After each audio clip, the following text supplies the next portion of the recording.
우리 몸의 진짜 노화는 단순히 주름이나 흰머리에서 시작되지 않습니다. 혈관이 무너질 때부터 시작됩니다. 진짜 혈관 치료제는 매일의 올바른 습관이죠. 많은 한국인들이 피로를 풀고 혈액순환을 좋게 한다며 사우나 즐깁니다. 사실은 혈관에 독이 될 수도 있습니다. 특히 고령층에게는 뇌졸중이나 신경경색의 위험까지 높일 수 있습니다. 혈관을 건강하게 만드는 목욕은 안녕하세요. 가속노화의 종말과 혈관역의 저자 닥터 박민수입니다.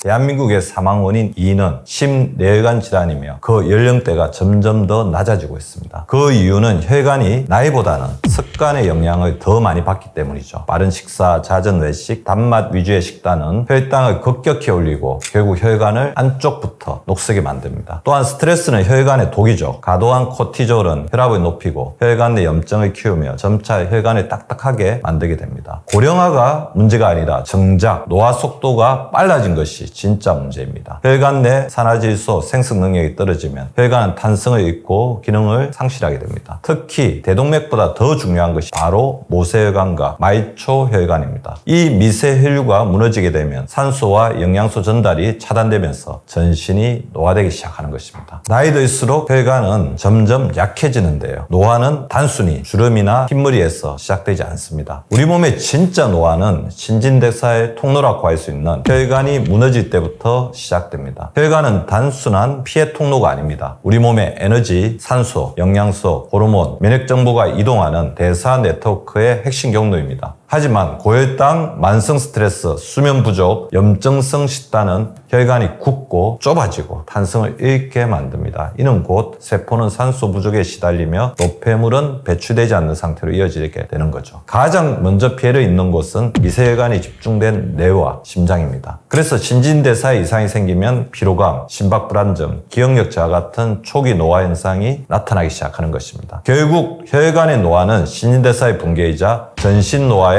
출발점입니다. 유독 다치거나 망가지기 쉬운 혈관이 있다면 바로 뇌혈관과 심장혈관입니다. 심장혈관이 막히면 즉시 혈액 공급이 끊기면서 심장 근육이 괴사하기 시작합니다. 이것이 바로 심근경색이며 빠르게 대처하지 않으면 돌연사로 이어질 수 있습니다. 무서운 점은 환자의 절반 이상이 전조 증상도 없이 갑자기 쓰러진다는 것입니다. 뇌혈관이 막히거나 터지면 뇌졸중이 됩니다. 뇌는 다른 장기와 달리 재생이 어려워 한 번의 혈관 손상으로도 반신마비, 언어장애, 삼킴장애 등 평생 돌이킬 수 없는 후유증을 남깁니다. 또한 뇌혈류가 만성적으로 저하되게 되면 신경세포가 서서히 사멸해 결국 혈관성 치매로 이어지게 됩니다. 눈과 신장, 다리의 혈관이 막히면 실명, 투석, 심지어 하지절단까지 갈 수도 있습니다. 혈관 질환은 한 장기의 기능을 완전히 무너뜨리며 우리의 삶을 송두리째 흔들어 버리는 거죠.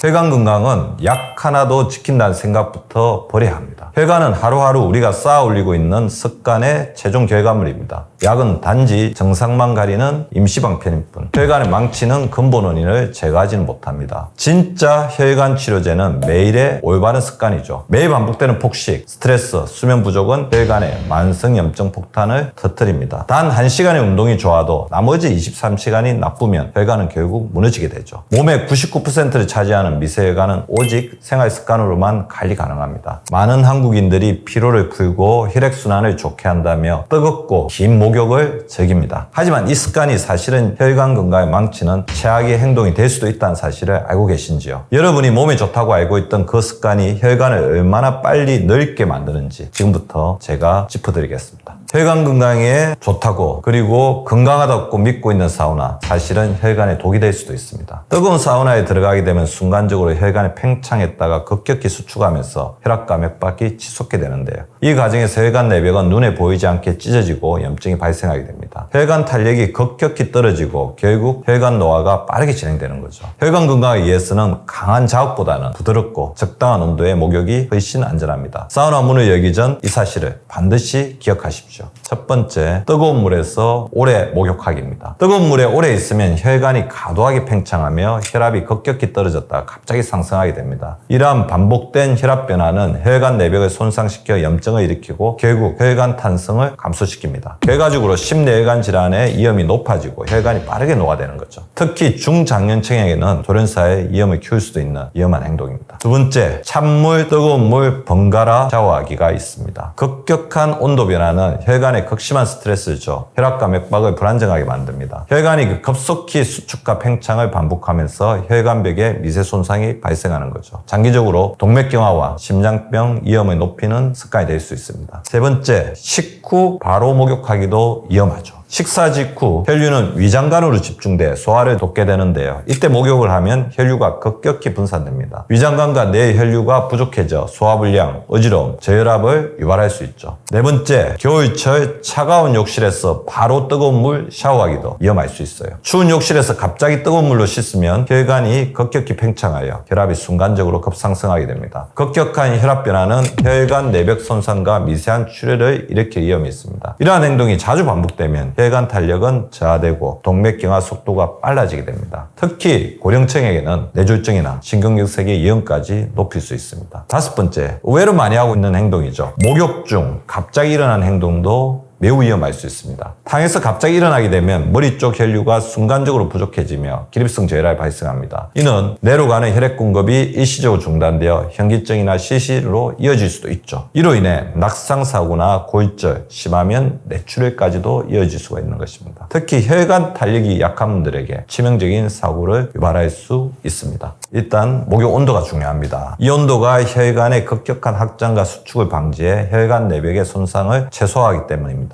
목욕 시간은 10분에서 15분 이내로 짧게 하고 목욕 전후에는 반드시 수분을 충분히 보충해줘야 합니다. 미지근한 물을 마시게 되면 혈액 점도가 낮아져 혈관 내 염증과 혈전 형성을 예방합니다. 목욕 중 급격한 혈압 변화를 방지하려면 천천히 탕에 들어가고 천천히 일어나야 합니다. 급격한 자세 변화는 혈관에 무리를 주어 현기증과 낙상 위험을 높이기 때문이죠. 목욕 직후 찬물 샤워는 피하고 자연스럽게 서서히 체온을 낮춰주는 것이 좋습니다. 찬물 샤워는 혈관을 갑자기 수축시키고 혈압을 급등시켜 혈관 탄력을 떨어뜨리게 됩니다. 이렇게 목욕 습관을 바꾸는 것만으로도 혈관은 편안해지고 혈류와 산소 전달이 원활해져 혈관 노화를 방지할 수 있습니다. 혈관을 건강하게 만드는 목욕은 부드럽고 온화한 자극을 주는 습관의 사실을 기억해 주시기 바랍니다.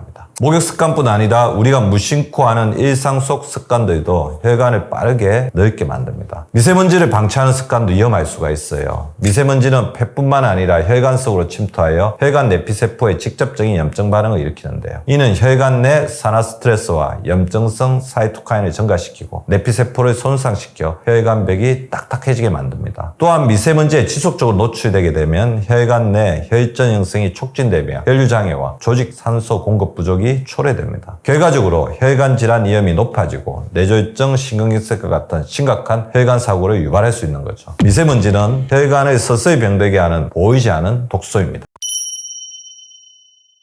혈관 건강을 지키는 가장 효과적인 방법은 바로 거꾸로 식사법입니다. 기존의 탄수화물 위주 식단을 완전히 뒤집어서 단백질가 좋은 지방을 먼저 섭취하고 탄수화물을 마지막에 채소량으로 먹는 방법입니다. 구체적으로 어떻게 먹냐면 밥 한 번, 반찬 한 번 아니라 채소 한 번, 단백질이나 지방 한 번, 밥 한 번의 순서로 젓가락의 순서가 바뀌는 거죠. 이렇게 하면 혈관이 늙는 것을 막고 혈당과 혈관 내 염증이 줄어드는 놀라운 효과를 얻을 수 있습니다. 그리고 포화지방과 트랜스 지방을 멀리하는 것도 매우 중요합니다. 삼겹살, 튀김, 버터처럼 굳어지는 기름들은 혈관을 딱딱하게 굳히고 염증을 만들어 혈관을 빠르게 노화시킵니다. 혈관 건강을 지키려면 불포화 지방이 풍부한 음식을 가까이 하는 것이 매우 중요합니다. 올리브오일, 등푸른 생선, 견과류 속의 좋은 지방은 혈관 염증을 줄이고 탄력을 높여줍니다. 탄수화물을 줄여 혈당 스파이크를 막아야죠. 탄수화물이 지나치게 많으면 혈관 속에 고혈당이 반복되어 혈관 내벽이 망가지고 결국 혈관이 조기에 노화됩니다. 건강기능식품, 혈관 건강에 도움이 될 수 있습니다. 하지만 반드시 명심해야 할 것은 건강기능식품을 먹는다고 혈관이 자동적으로 젊어지는 것은 아니라는 사실입니다. 특히 오메가3, 코엔자임 Q10, 마그네슘, 비타민 D와 같은 성분들은 혈관염증을 줄이고 탄력 회복에 도움을 주지만 반드시 올바른 생활 습관과 병행해야만 진짜 효과가 나타납니다. 다만 주의할 점은 건강기능식품을 먹으면서 잘못된 습관을 유지하면 오히려 독이 될 수도 있다는 것입니다. 혈관 건강의 핵심은 건강기능식품보다 올바른 식사, 꾸준한 운동, 충분한 수면에 있다는 사실을 반드시 명심하십시오. 건강기능식품은 혈관 건강의 보조수단일 뿐 주인공이 아니라는 사실을 꼭 기억해 주시기 바랍니다. 여러분, 혈관 건강은 결국 매일의 작은 습관들이 만들게 됩니다. 지금 이 순간부터라도 혈관에 좋은 음식과 습관을 선택하고 잘못된 상식을 바로잡아 건강한 삶을 지켜나가시기를 바랍니다. 혈관 나이야말로 여러분의 진짜 나이라고 할 수 있습니다. 혈관을 지키는 것이야말로 최고의 항노화이자 가장 확실한 건강 비결입니다. 오늘 제가 말씀드린 내용을 꼭 기억하시고 오래도록 젊고 건강한 혈관으로 행복한 인생을 누리시기 진심으로 바랍니다.